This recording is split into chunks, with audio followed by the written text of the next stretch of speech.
Incident on its website after 3 fake news stories appeared on its homepage this morning. The hacking comes as a summit dealing with the issue was held in Dublin. Tragedy strikes the script was the headline on one of the fake stories posted on Sony Music's website this morning. It said that 2 of the band had died following their recent concert at the Aviva Stadium in Dublin. In a statement today, Sony said all of the group are fine. Fake stories about singer Rebecca Black, R. Kelly and X Factor contestants were also published. It's not yet known who is responsible for this latest incident, but in recent weeks Sony has been targeted by a number of other attacks. 77 million customer accounts were compromised and the company was forced to temporarily suspend its PlayStation network.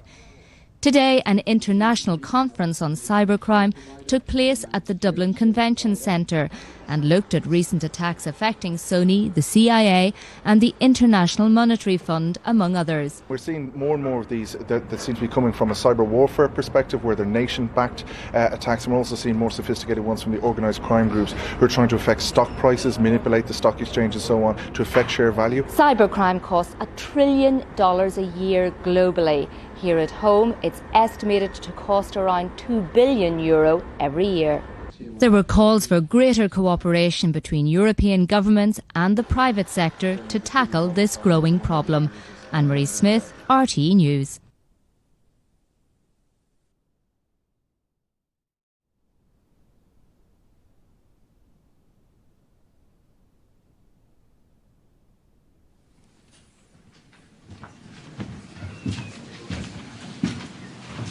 Okay, let's get started for this afternoon's session.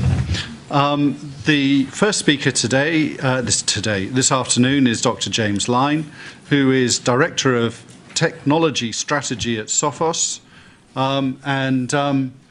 Actually, that picture is that man. Serious case of identity theft, I think you'll find. It's actually kind of interesting because I think that this picture is perhaps a little more appropriate.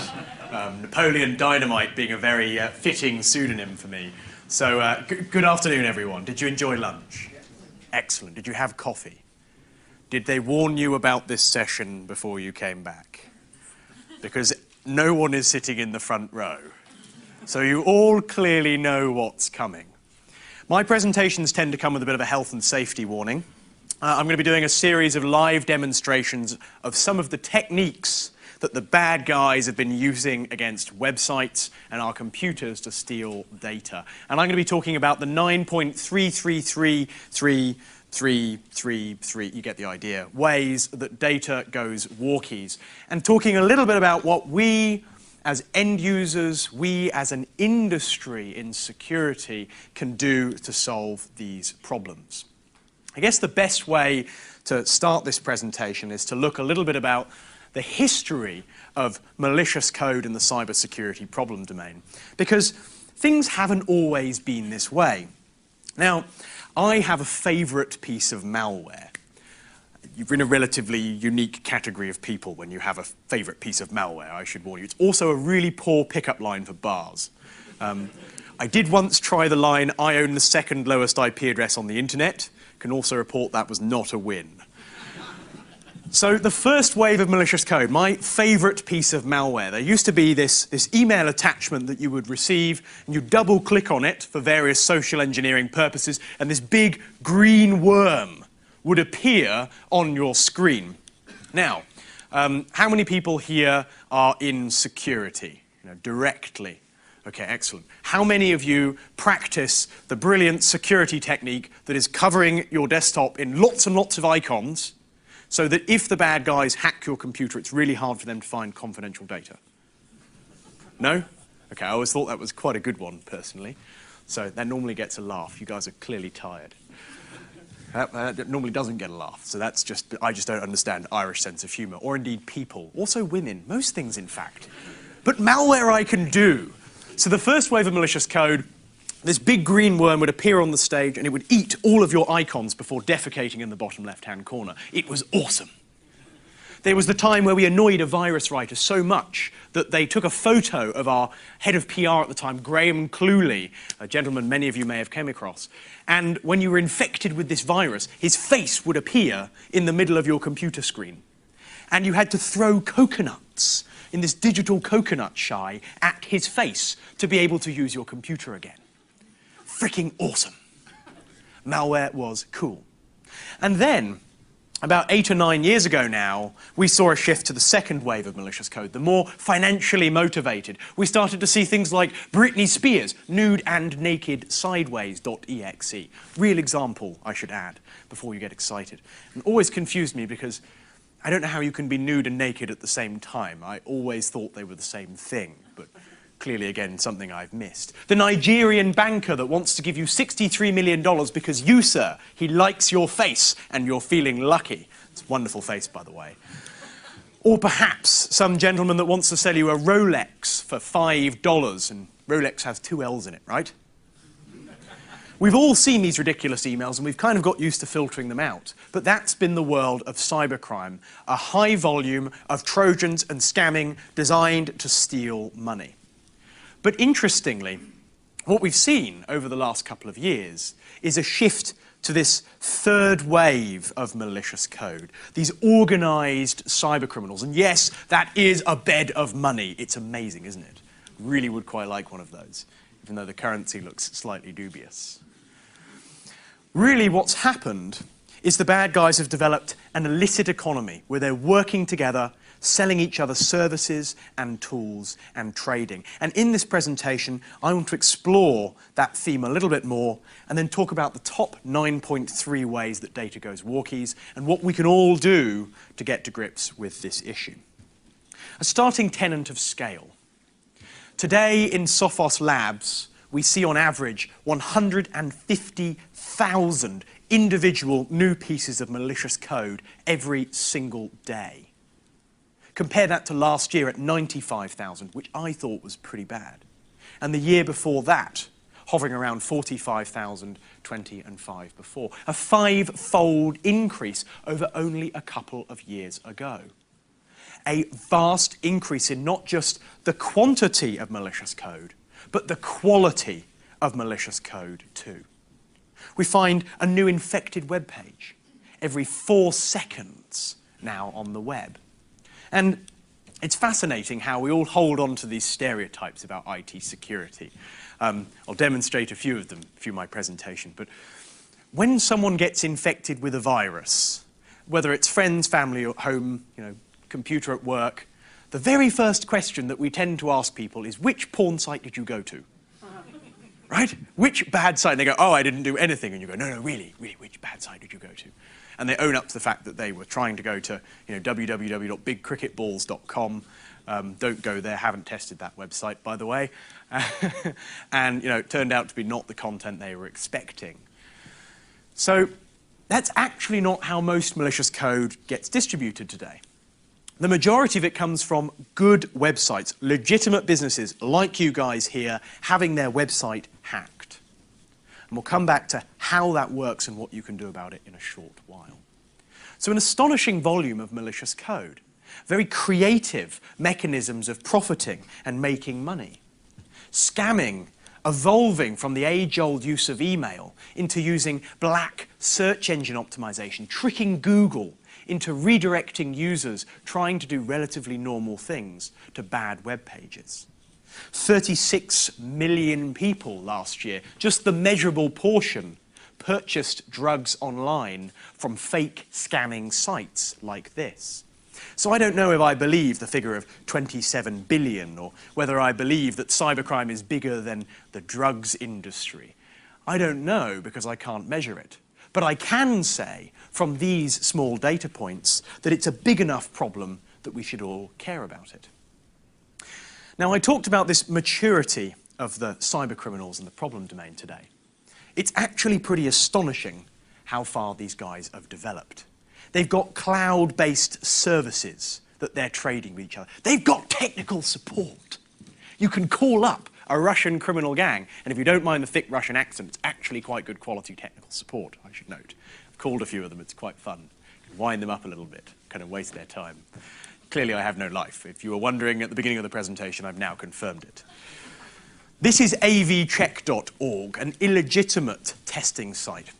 You go here and you buy credits, you type in your credit card details as a criminal gang member. You probably don't use your own credit card details, that would be ridiculous, obviously.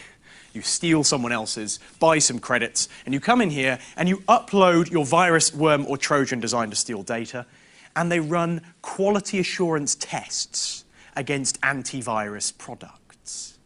And then they produce a nice, pretty PDF report, with nice 3D graphics and those things. Like it was built on a Mac, basically. You know what I mean? You can always tell a Mac presentation, really kind of pretty. And do you know what I'm talking about? Yes. Any Mac users here? Yeah, really? No Mac users at all. Yeah, okay. You look like a Mac user. I was going to pick on you. I'm going to be honest. Testing the hypothesis that I've been running for 18 months now. Do you drink lattes? Really? Do you ever wear a mock turtleneck? Chinos? Yeah. The full Steve Jobs outfit? Yeah. Fantastic.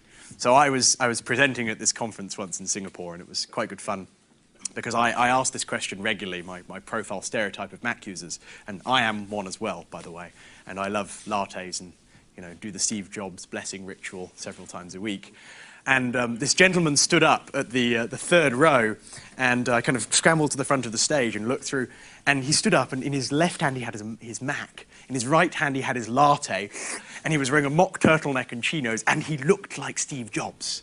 It was amazing. But the best thing was right next to him on the left was a guy with a beard down to about here. The kind of massive, I look like a troll and it would be perfectly normal if I was carrying an axe beard. Do you know what I'm talking about? Yes. So I just looked at him and pointed and went, Unix, version 4.71 FreeBSD. And he just went, yes. So anyone here got leather pads on there? No? Okay, no Novell NetWare users. Good. Right. So anyway, stereotypes proven. Back to avcheck.org. It produces a lovely report that shows you exactly how your malicious code is detected and gives you tips on how better you could avoid detection. Crime packs. Software as a service crime packs, generating exploits designed to target each of us, receiving updates on a daily basis, with the latest day zero exploits designed to steal information from our businesses.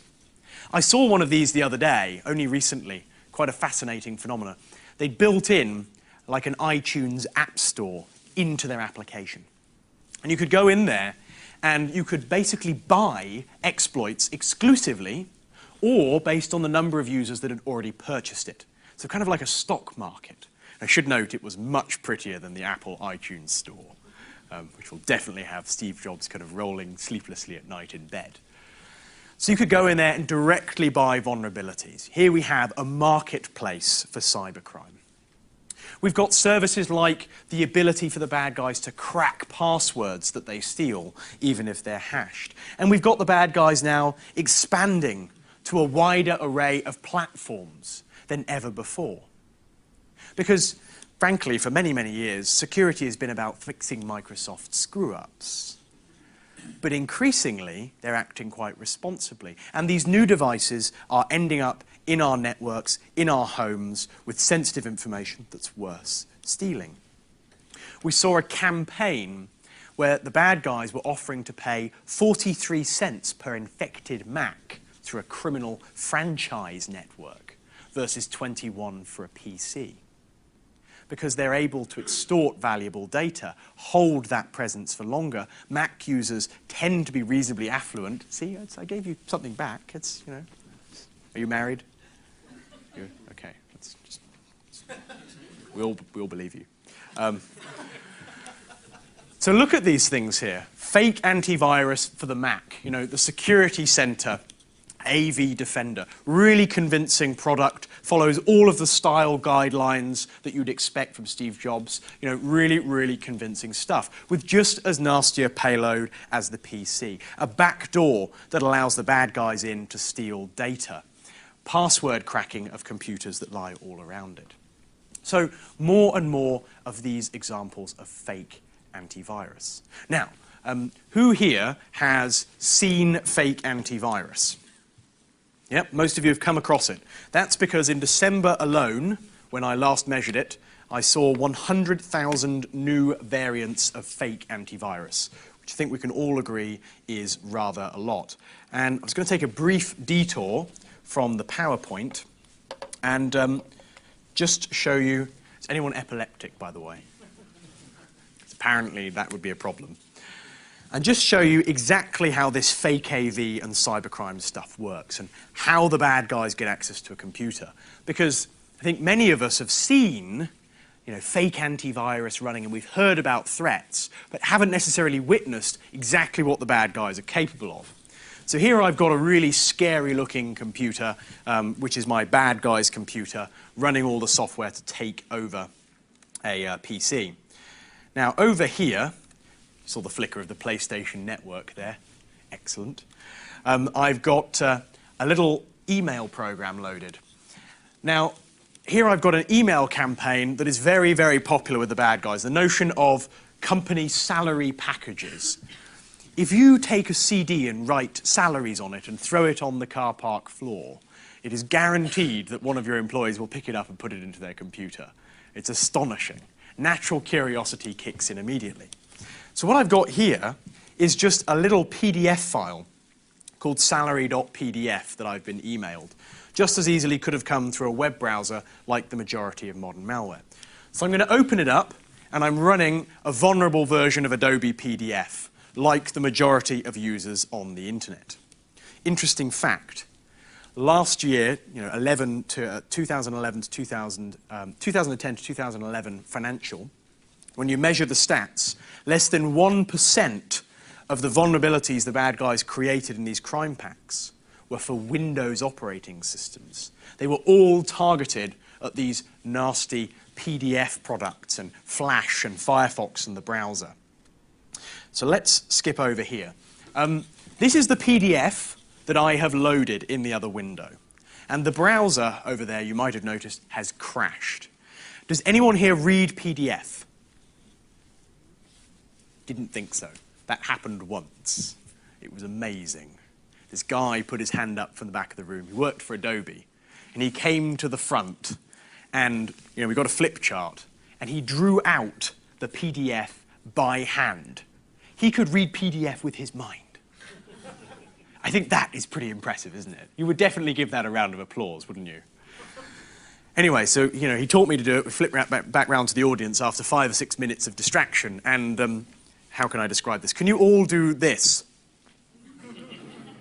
Yes? So everyone in the audience was like that. Clearly, I assumed aghast with our mathematical prowess, in reality thinking those guys are never getting laid ever.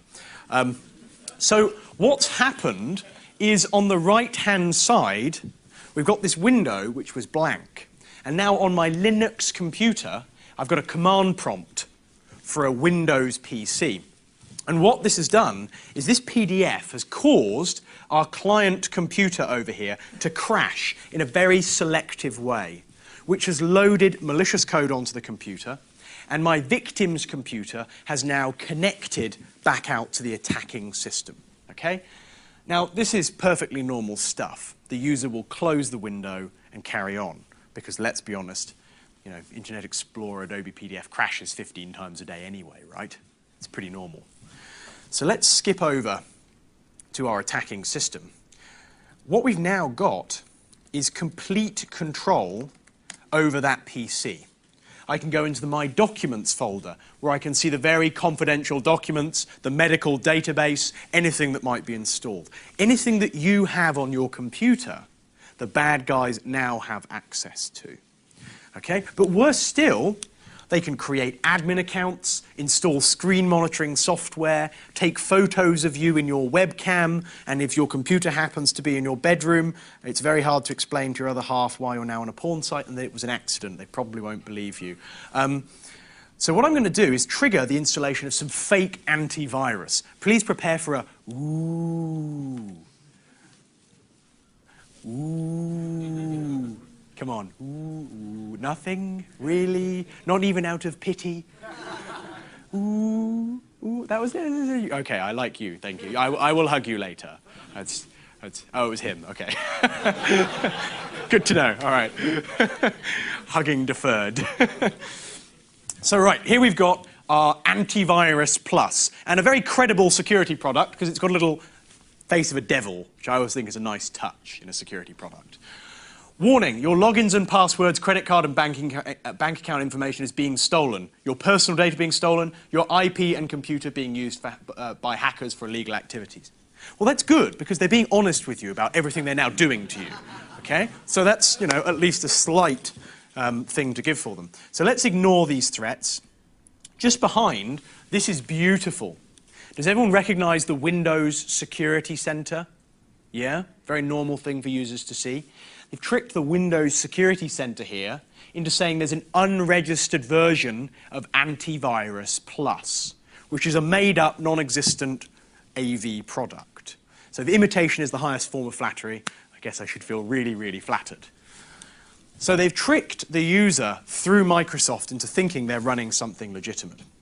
Now, if we go and have a look at the product, you can see it's a real functioning product with all of the kinds of settings that you would expect to see in a security product. For example, they've so accurately replicated it, they've got the kind of facile, ridiculous options that security vendors put in their products. Advanced detection. What is that? Does anyone know? You should ask the McAfee CTO, because they've got one called that, and I kind of asked him in public once, and he was quite rude about it. Anyway, this is exactly the kind of ridiculous stuff that you see in real security products. You get this slider. You've all seen that it goes from 1 to 48, and you're supposed to put it somewhere to say what level of security you'd like. And when you set it to 37, the AI vector-driven ontological analysis engine calling kernel 32 DLL from Internet Explorer EX in an x86 architecture, particular range of memory, which when using Shikensen byte encoding access by user B and IP address C at 3037 on Tuesday is particularly good or bad. And you decide, based on that, malware is bad. Clearly, you're all following me. Where on earth is the checkbox that says, stop bad stuff? Right? Can we not start to simplify this industry a little bit? Anyway, in the background, this fake antivirus is now off stealing my information and posting it back to the bad guys. And that is what we see 150,000 samples of every single day at the moment. All right, I'm going to switch back to my presentation and move on to some different areas of attack vector. I just want to check, is anyone bored? Okay, good. By the way, how many iPhone users are there here? Cool, yeah. Windows Phone 7? Yeah, a few of you, yeah. No, it's actually, it's brave. It's, Android? Okay, Nokia. Really? Really? What kind of Nokia? What have you got? Let's have a look. Oh, can I touch it?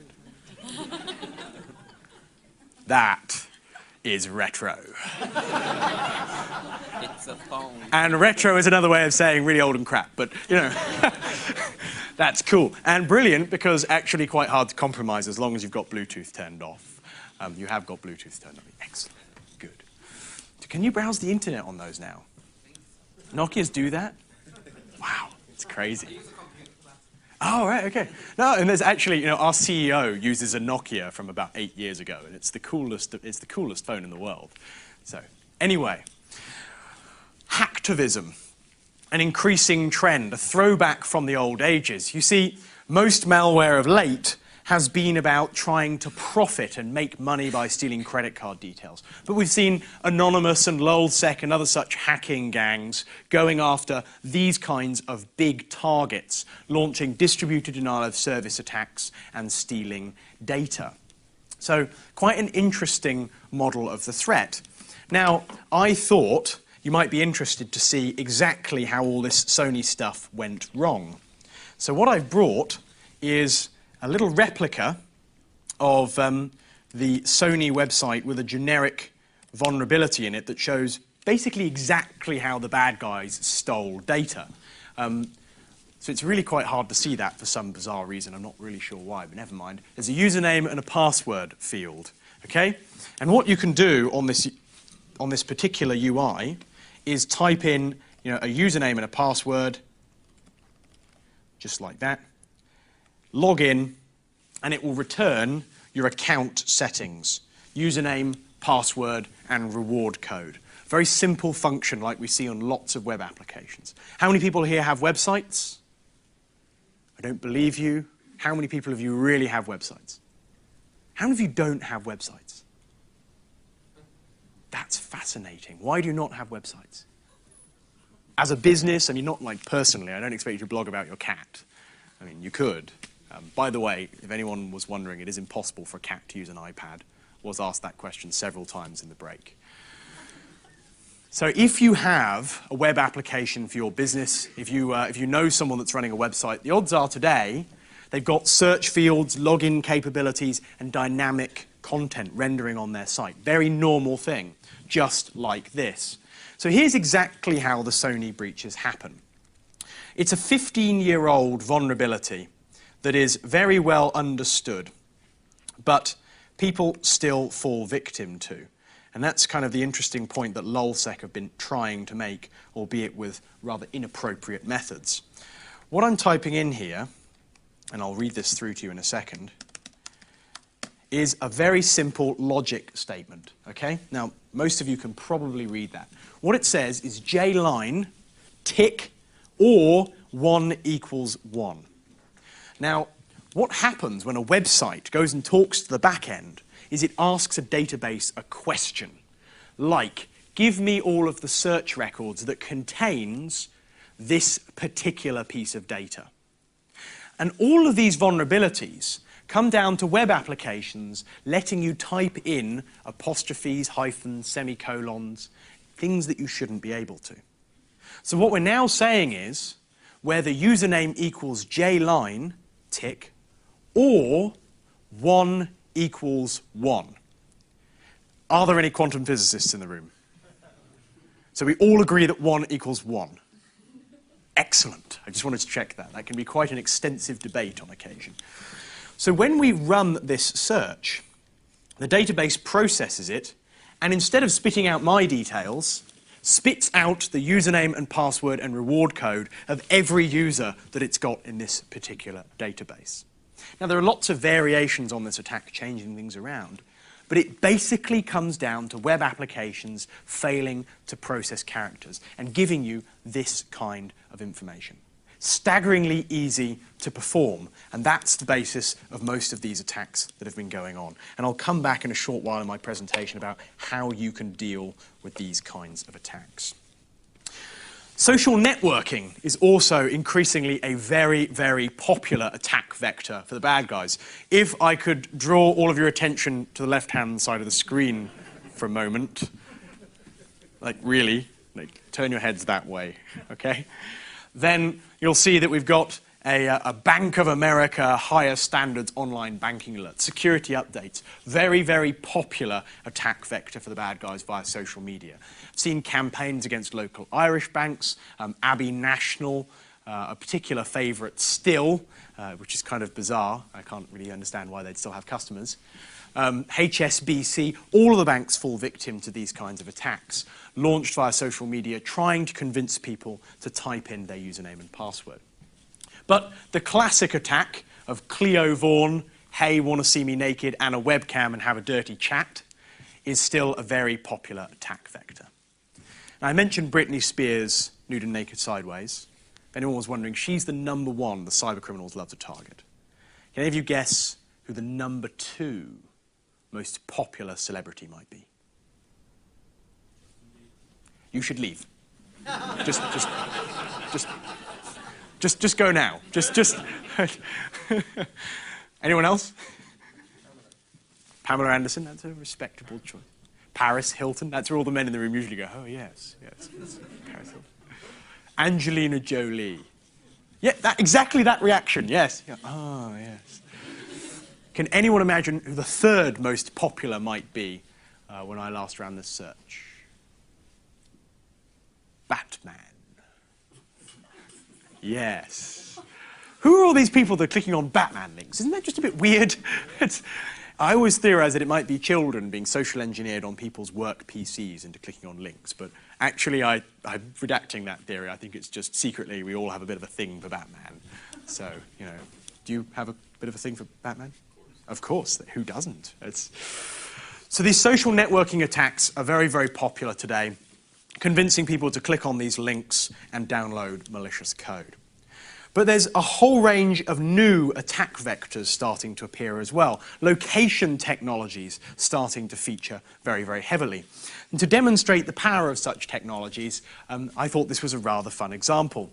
A certain gentleman had his Mac stolen in a cafe, and this is a photo of when the person that stole the Mac first opened it. You see in this particular case, his Mac had a 3G dongle, which was very nice, and he'd installed some screen monitoring command and control software so that he could monitor his Mac. Bit of a strange thing to do. This is where he later turned it on at home. Notice the person that is asleep or possibly dead on the settee behind. So that's getting pretty interesting. You know, here we can see he's deleting. Actually, you really can't see anything at all there, can you? Here he's deleting the profile of the user, so he knows that he's stolen the Mac. And then he goes and logs into his Gmail account. Brilliant. So we can see his username. I'm not really sure what's happening there. That probably shouldn't be in this deck. And that's him sleeping later on. That's quite good fun. Anyway, eventually this was launched into a social media campaign where they started posting this guy's location data with the Mac constantly. And people online started to follow this and were trying to hunt him down. And eventually 2 people managed to accost him in a cafe in New York and get his Mac back. So there's the power of location technology and social media for good. Anyway, so I've been ranting about the threat and all the different ways that it can go wrong. Let's talk about the 9.33 ways and the things that you should all be thinking about in your business to keep yourself safe. At number 9, respectable top position, physical security. It's not all about cybersecurity. Don't forget things like stroll in and grab, where the bad guys will drive a car through your front gates and come and steal your computers. At number 8, honourable mention, alcohol. Always a wonderful source of data theft. Do you actually cover acceptable use of alcohol in your employee contracts? Sounds kind of a bizarre thing to cover, but actually pretty important. Lots of data losses now being attributable to users driving a BlackBerry when drunk. If you have a Nokia, it's fine. You can't do any damage. It's not useful enough. Malware ranking in at number 7. These threats that I've been showing you doing data theft. Mass storage, still a massive problem. They bring in the bad stuff and they take out the good stuff. Deployment of encryption technology to prevent USB keys from wandering out with your information. Still a very frequent point of concern for most businesses. Not so smartphones. This array of mobile devices.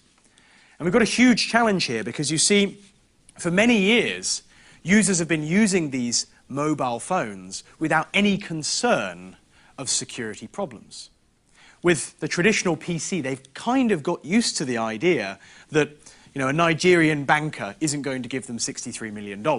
I mean, spot check. How many of you here have ever actually had a Nigerian banker walk up to you physically in the street and offer you $63 million? No? You're smiling. It must have happened to you. This is the world's best kept secret. It's the club of people that got all that money from that Nigerian guy. But users haven't experienced that same threat on smartphones, and so they've started to assume they're eminently secure. Typing in their credit card details, buying applications online, buying music, doing all this kind of great stuff. The thing is, when you actually go looking, these mobile devices are a bit like Windows 95. Does anyone remember Windows 95? Oh, yes. I still have scars on my back from Windows 95, which I used to show people mid-presentation, but I'm now banned from entering France. You can argue whether that's a good or a bad thing. Regardless, these devices do have vulnerabilities, and the reason they haven't been so extensively targeted is because until recently, they were phones. Or they were performing multimedia functions that weren't really very profitable to the bad guys. That's changing as we all use these devices for an increasing portion of the day. That's changing as we put more and more of our sensitive data on these and stop using our laptops, a trend that is very prolific in many businesses. So we're going to have to find ways to protect these devices. And it's going to be different to the PC, but it's going to be a high priority over the next couple of years. Lost laptops. This is actually getting whiter as we go, which is really impressive. And I'm going to claim that it's a Zen theme.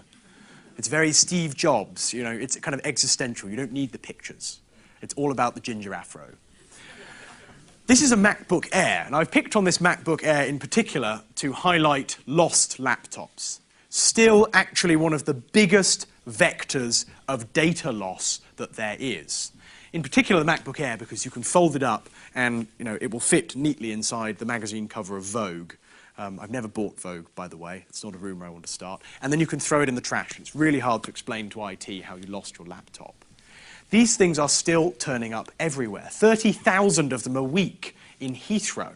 Absolutely astonishing. Could be quite good fun to call up the local airport here and see whether it's more or less and then attribute it to the drinking of Guinness. Seems a reasonable extrapolation to me. Third parties. A massive, massive cause of data loss recently. Epsilon, a massive data breach of emails and people's personal information. And I love this picture, by the way. Third-party facepalm.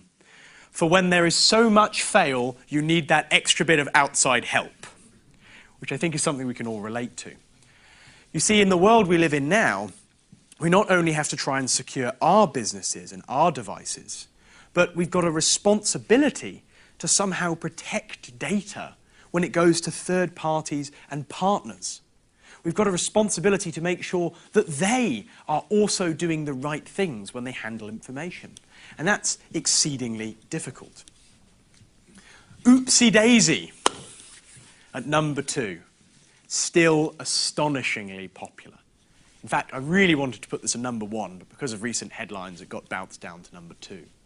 Making mistakes. We've all done it, haven't we?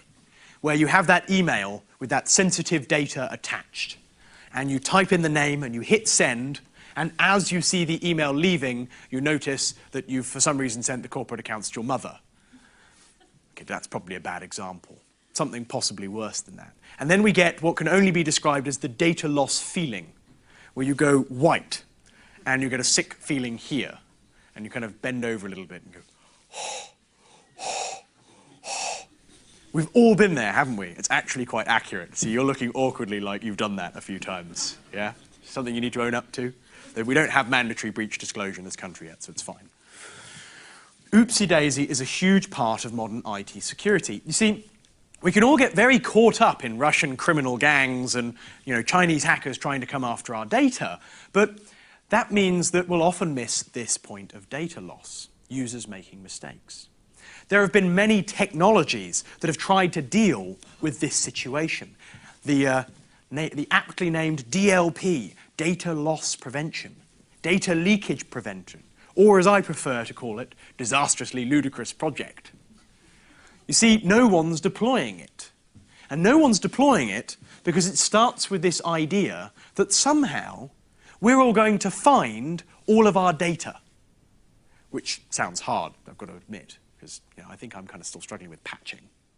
And once we've found all of our data, we're going to classify it into different buckets of types of information. And then, the beautiful bit, we are going to write a policy that dictates exactly who can and who can't access information at what time and when.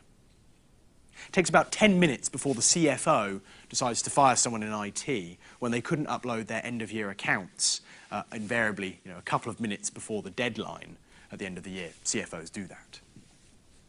And that's because in IT security we take the wrong attitude sometimes. We take the attitude of trying to be black and white. And that's got to be a Nokia. Motorola? Ah, Android. Really? That's retro. That's very cool. And that's also another way of saying old and crap, but It's because we take the attitude of black and white. we try and say things are good or bad. But unfortunately, in the complexity of all the devices we're now using and all of the data, we don't have that luxury anymore. Let's think of an alternative doctrine here. A doctrine that says, if Dermot, who's standing at the back of the room, who's a Sophos salesperson, but you see he doesn't have a tie on, so he's not going to do a presentation about pricing skews. He doesn't even know how to tie a tie, in fact. Always a pleasure, never a chore.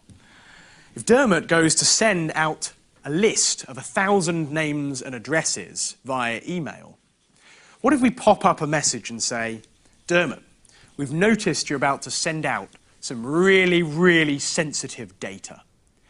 And we're not sure that you want to do that. If you want to carry on, say yes. If you're not sure, consult IT. Check out the policy, find out how to handle it securely. And then the magic buzzword. This incident will be logged. In almost all cases, users will do the right thing. And accidents may happen, but it will enable them to continue with critical business operations when people in IT security get it wrong, which sooner or later happens. So a shift from draconian controls to embracing the user with technology and trying to help them make the right decision, building a culture of caring about information. And last but not least, web application failure. As I talked about earlier, SQL injection and all these kinds of things. If you go online, you'll find a wealth of best practices that tell you exactly how to deal with these kinds of issues. It's a set of vulnerabilities that have been understood for many, many, many years. And sometimes in security, we have a tendency to get carried away and worried about the high-end threat when we haven't sorted out our house of cards at the low end, when we're still falling for these basic vulnerabilities. So get online and apply those best practices in the area of SQL injection. You'll find lots of best practice advice on this topic on sophos.com. Now I want to show you one more interesting demonstration, and then I'll start to close up, because otherwise everything will go red and the end of the world will come about. One last demonstration on why mobile devices are really, really stupid, and also wireless technology, but a reflection on the times that we're in. Here's the thing.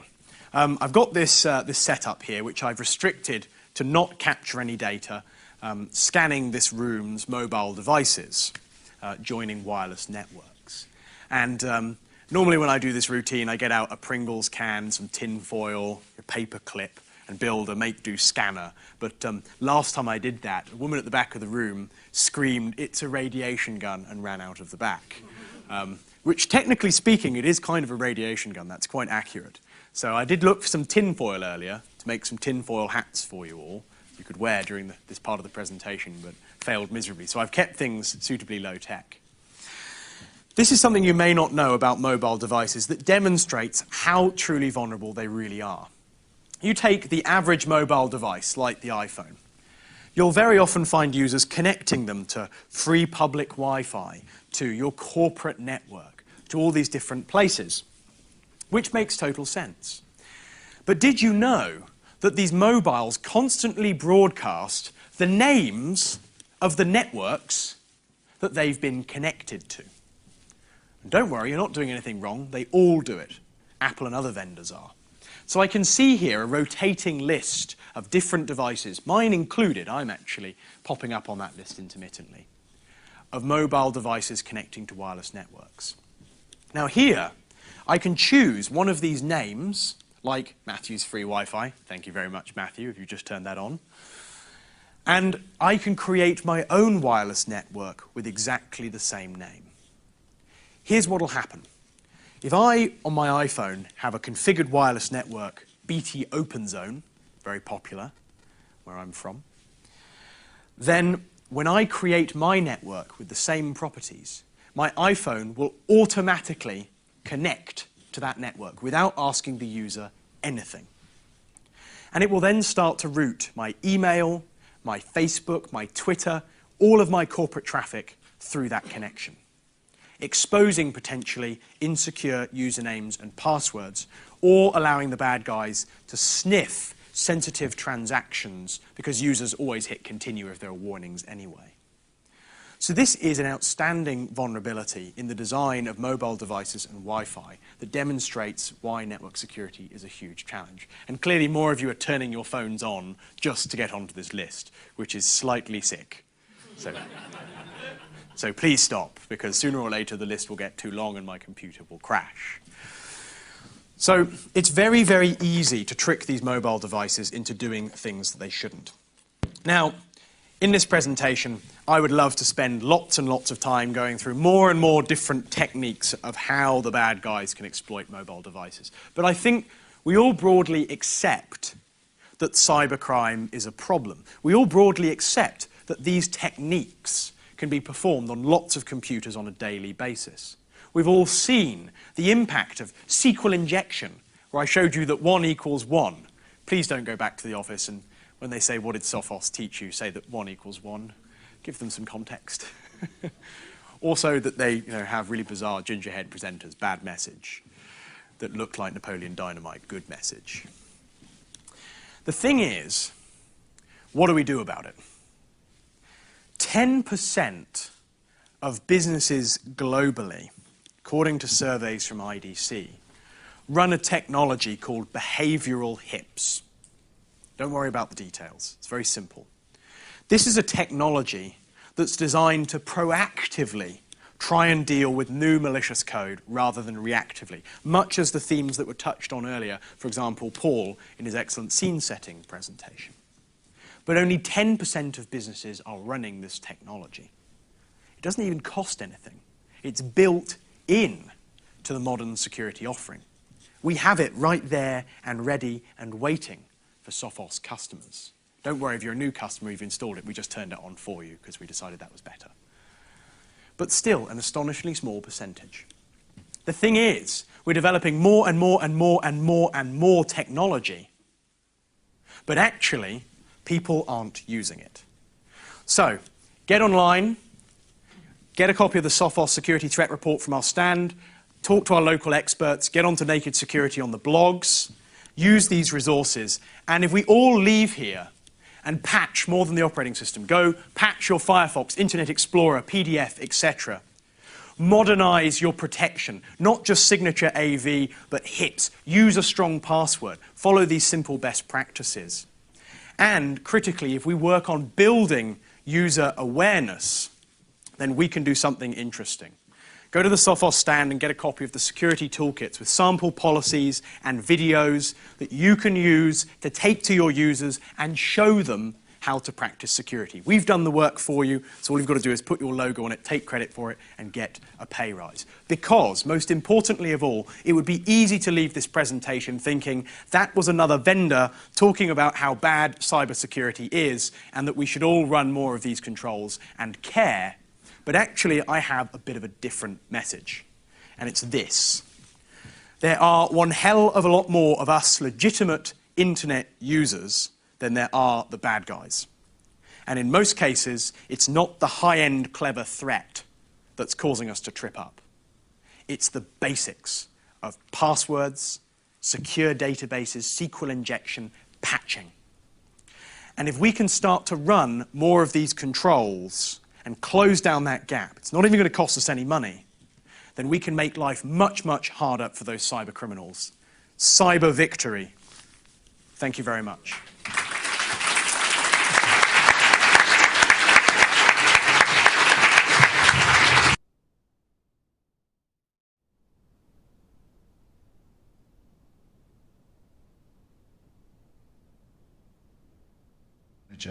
Anyway, rather than introduce you... Can I add a couple of comments really quick from Michael? Please do. Password 9, is that a strong password if it's not? I wouldn't have thought so. And for James in the back, CP/M, DOS, concurrent DOS, Windows 2.0, Windows 3.0, Windows 3.11, these ringing numbers.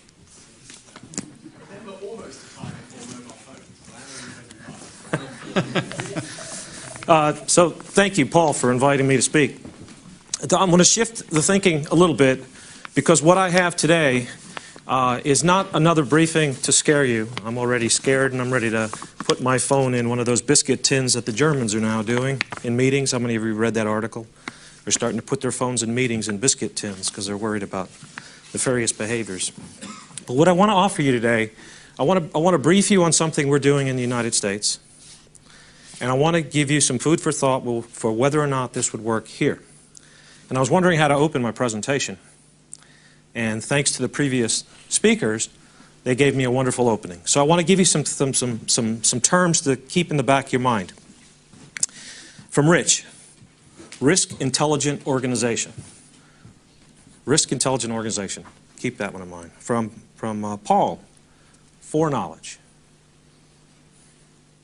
From Pater, I'm probably pronouncing that wrong, I apologize. Pater, right? Is he here? Is that right, Pater? No surprises. Influence executives. I don't know if this mic is working. Is it working? Can you hear me in the back? A couple of speakers spoke about NDAs. We can't tell you. We can't tell you we've signed NDAs. Keep that in mind. Question came up. Give me an example of a successful DDoS mitigation. Somebody laughed back there. James, cyber victory, there's more of us than them. And finally, Michael, I love the term misfortunes of others. You'll see in a second I have many screw-ups. You'll almost think I couldn't hold down a job. And finally, also Michael, know your enemy. So, a little bit about me first, just to kind of set the context. 30 years of IT design development. I started off as a Navy cryptologist in the United States Navy, retired in 1997. I retired from a little three-letter agency called the National Security Agency, in case some of you may have heard of it. I've held a number of jobs. I hold committee positions with privacy and security in the United States. I've got a lot of scars. I've seen a lot of successes. I've seen a lot of failures. These are some of the organizations I've worked with.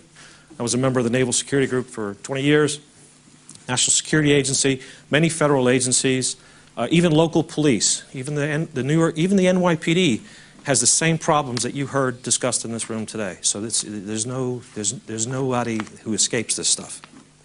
But I'm not here to scare you, but you heard these things, and I'm going to quickly go through this. The consequences, the financial consequences you heard about. One other risk item that's emerging now in this cloud environment, just as a footnote, how many of you are on shared sources or on the cloud? How many of you heard about the FBI in Dallas confiscating the servers out of the data center in the middle of the night? You know how many other companies were on those servers besides the ones they were targeting? How do you factor that into your risk management? That's a whole other presentation. So cyber is an enabler. I'm coming into Europe. I've spent my whole life in the United States. I have personal reasons and also just second half of life reasons for coming to Europe. I've worked with NATO in Belgium. I've been to Amsterdam with a Microsoft effort they're trying to deploy to help public safety there. But it's very interesting that even the EU Organized Crime Threat Assessment for 2011, how many of you have seen that? It's on the website, and I can give you the website later. But if you look at it, there is a pointer on here. I think I just did. There we go. Not that one. How about that one?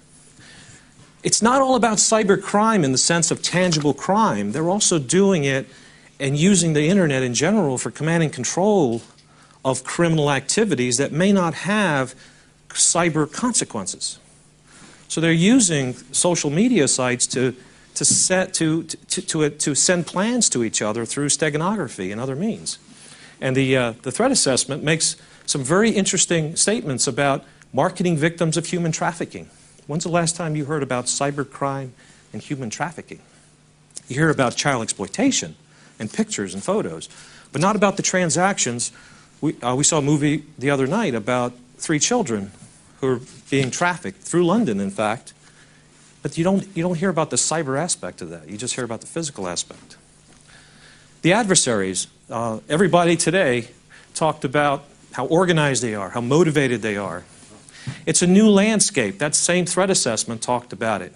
Highly mobile, flexible groups, widespread illicit use of the internet. So it's not just about the cyber crime, it's not just about stealing money, it's about making money in illicit activities, but using the internet to communicate and for command and control purposes. So I offer you that we need to organize like the bad guys. It's going to take a network of us to defeat the network of them. Okay, so that's my first offer to you. We can't do it individually. We can't do it just by signing up to memberships of organizations and getting the monthly newsletters and magazines. We can't do it by just going to training classes and becoming certified. Each of us in the room has a piece of the puzzle. In my old NSA days, each of us has a piece of the puzzle, and we need to bring those pieces together to learn more about knowing the enemy. So what I want to tell you today is about InfraGard. How many of you have heard of InfraGard, the U.S. InfraGard?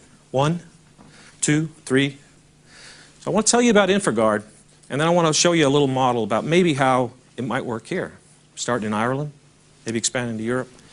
But it's not me, it's got to be you, and I'm certainly willing to help. And I think the ICTTF, with what Paul started, is a perfect platform to launch this. Now let me show you. It's a public-private partnership established by the FBI in 1996, and it was largely focused around cybercrime.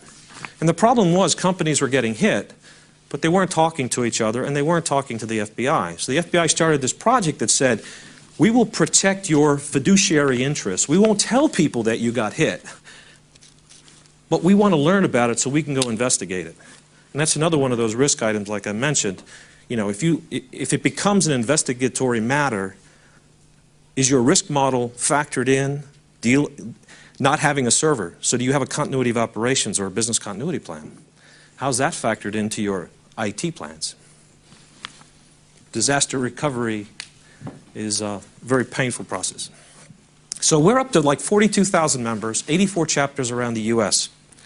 We have 5 objectives. First and foremost, the FBI wants to share threat information with the owners of critical infrastructure.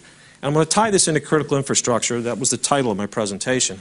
Because I believe almost everybody, if not everybody in the room, is somehow a member of the critical infrastructure of either Ireland or whatever other country that you come from. Telecommunications companies? How many? Eircom? Food and agriculture? At least 1, 2. Financial services? Any defense? Public safety? Public health? Each of you are a piece of a critical infrastructure. I'll show you a picture in a minute that shows you how it fits in. So in the U.S., it's largely the government agencies that know the threats. And so the FBI wanted a way of sharing that threat information with those different communities. Second is, they want the communities to share information with them. Tell us what you're seeing. Botnets. I went to a botnet presentation a couple years ago, and it was like the first time that 40-something people got in a room and talked about the different experiences they were having with that threat. They also provide a trusted method for sharing information. We have a encrypted internet portal kind of thing that they post up for official use only and sensitive information about threats. Stronger liaison with law enforcement and Homeland Security. And they also have education and training. So it's not just the Bureau training you, it's that you will train your fellow critical infrastructure partners. So the utility, energy companies come together and they talk about SCADA threats. We just had a big cyber SIG that we established, and it was focused solely on the SCADA issues because of the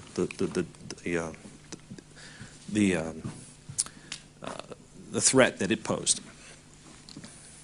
So we have a 2-tier level. We have a national non-for-profit corporation that oversees all the chapters, and then every state has at least 1 chapter. Some states have 2. The national level folks deal with the big relationships with the FBI. They manage the protocols, the bumpers in the lanes. What does InfraGard do? What doesn't it do? And then we have local organizations, which I'm a part of. In fact, here's the Maryland website. I was past first vice president. I was the programs director. I've been involved about 5 years, and it's been extremely successful. The FBI won't tell us exactly how many cases came out of it or who may have gone to jail because of the tips and leads that we collected and shared and the information shared, but it's been a very important part of our efforts in Maryland to protect Maryland's critical infrastructure. DHS came into the picture couple of years ago. And what they brought with it was their National Infrastructure Protection Plan. And it's basically the same kinds of things, except it has a little bit more of a terrorism flavor to it. So they're more about protecting critical infrastructure from terrorists. The FBI was much broader because they're looking at things like identity theft and financial fraud. Mortgage fraud was a big deal. And all that uses the majority of the infrastructures that you represent, the financial systems, the telecommunication systems. So these are our 18. I would venture to say everybody in the room could probably identify with one of them. And even if you're a consultant, like I am now, I still fit within the defense industrial base. Because as a consultant, I talk with other defense contractors, local law enforcement, and I help them to do better in understanding the threats, managing the risks, and the other important thing is the consequence. The DHS, the normal risk model was likelihood and consequence. Likelihood and consequence. The new model brings in threats, vulnerabilities, and then consequences. And there's a lot of information available on the website. If you go to dhs.gov or fbi.gov and look up, or infraguard.org, you can find lots of information. And that's the beauty of this, I think, that if we bring this to Europe and we start forming better information sharing among the infrastructure owners in Europe, we don't steal anything. We can admire a lot of things that have already been put in place, and we can learn from the InfraGard chapters and what's been done already and apply it here. We look at 3 different threats. Physical threats is like the Mumbai Hotel, the Intercontinental Hotel, physical gates, guards, security systems, video cameras, alarms, access control. Cyber threats, I don't think I need to explain that. But the other one that quite often gets lost in the noise is a human threat. I personally believe that the physical or cyber threat can't even take place unless you have a human threat first. There's a human element, whether it's social engineering or dumpster diving or dropping the thumb drives in the parking lot. There's some human element that's going to be, in my old defense terms, preparing the battlefield, if you will, for either a cyber or a physical attack, or both in some cases. And this is the continuous improvement cycle from DHS in terms of setting goals and identifying and assessing risks. And this is all available in documents through DHS. So the other big European document that I researched is the European Commission Critical Information Infrastructure Protection Action Plan. How many of you seen that? This is published by the European Commission in 2009. Makes it one of the best kept secrets. It may be. Does any of this resonate? I think we've talked a lot about many of these items today. Funny enough, despite the consensus that public-private partnerships would also be desirable on a European level, European public-private partnerships have not materialized, and this was in 2009. Now, I know there are some efforts in place. There was just an updated report put out where they said we're either studying it more or we're starting to do something. And I'm doing more research to try to identify other entities that may be doing something, Europe-wide. But this is exactly what we have in the room. We have a public-private partnership right here. We came together today to talk about cyber threats. And one of the things I'm suggesting is that we continue this conversation beyond leaving the new convention center today and form some type of network. We organize like the terrorists around communities of consequence or communities of threat, however we want to decide, and begin to serve as Europe's public-private partnership. So in a nutshell, I'm kind of bringing InfraGard to Europe and seeing if you want it. Okay. And I think you started it, and like I said, with what you have today and the people in the room. So what would it look like? Build on the efforts of the ICTTF, adapt the features, the best features of what the U.S. has done, Maybe start as a private sector. We probably can't go to Garda Síochána today and say, hey, we want threat information. But there's a progression and a trust-building relationship that can happen where we can start off at a private level and then seek out government involvement and participation in having them talk to you more about the threats that they see at the government level, which obviously, with their methods from my old days, are probably a little bit more sophisticated than some of us have. Start small. An old Army general taught me to crawl, walk, then run.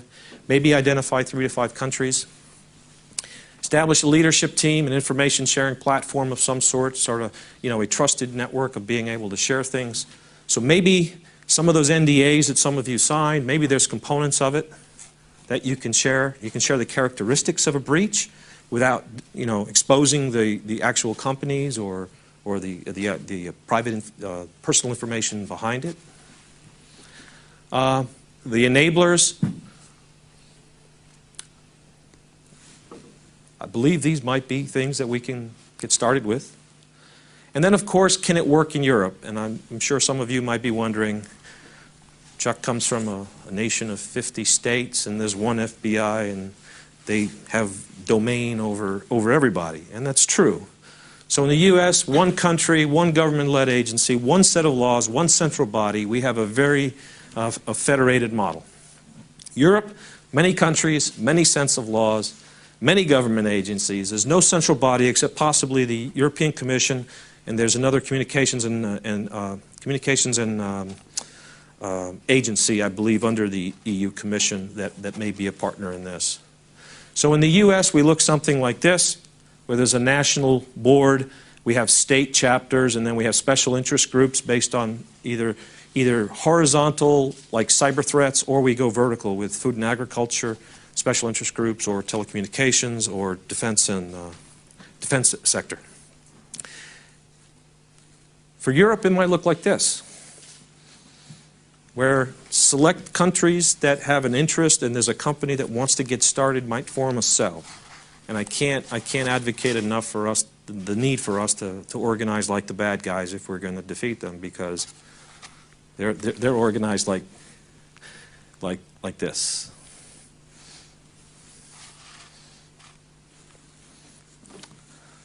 Next steps. Possible next steps, if you like the idea. So this is where I give you homework now. Think about it.